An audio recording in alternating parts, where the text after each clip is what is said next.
My name's Richard Oldfield. This layout is Johnstown Road, which is part of Barrowmell Model Railway Group, and we're here at the National Exhibition Centre.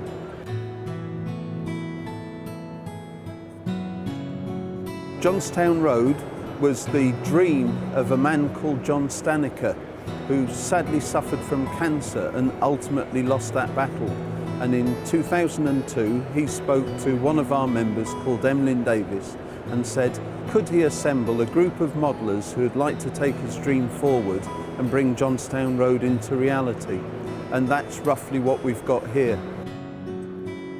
What you can see is an L-shaped layout that consists of two parts. First part Johnstown Road and the second part Porthnevin.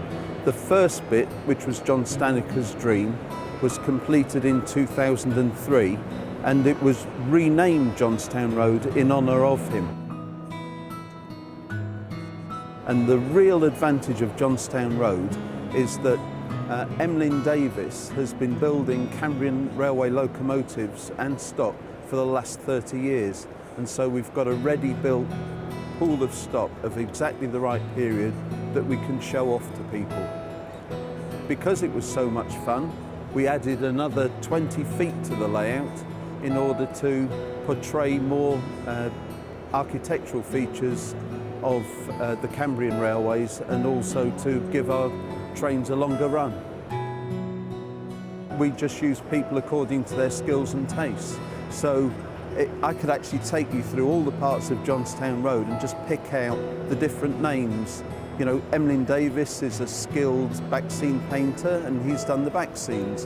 Another of our member, Richard Stagg, likes signal boxes and the signal boxes are by him. The buildings, I've built some, John Staniker built some, Emlyn built some. As long as we think we're achieving an even and attractive standard, we invite as many members of the group to contribute in whichever way they wish. It's a traditional DC layout, which probably reflects the fact that the locomotives already existed before DCC came about. And it's run on, it's effectively a branch line with an intermediate station. And we run to a strict operating sequence so that all the stock we actually own is before the public sometime during a 3-hour period.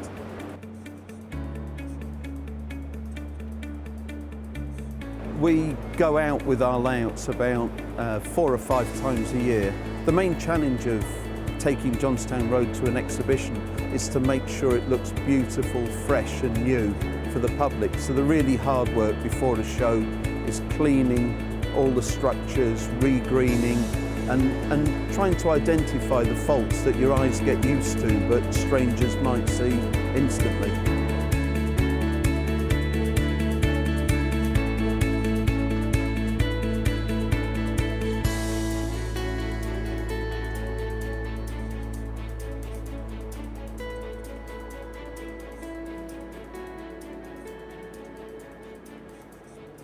There is a wide variety of locomotives. I think we now have at least one example of all the classes that the Cambrian Railways had at the time of the layout. There's just a couple that are missing at this moment in time. And by and large, obviously the Cambrian kept the larger locomotives for the bigger, faster trains, but effectively the general purpose locomotives could be used happily on freight, passenger or mixed freight trains. You have to remember that some of the Cambrian Railways' smaller branches were, let's say, not frequently used, and the Cambrian Railways, being short of money as well, tended to buy locomotives wherever they happened to be cheapest. So don't look for a theme in the locos, look for lots of little oddities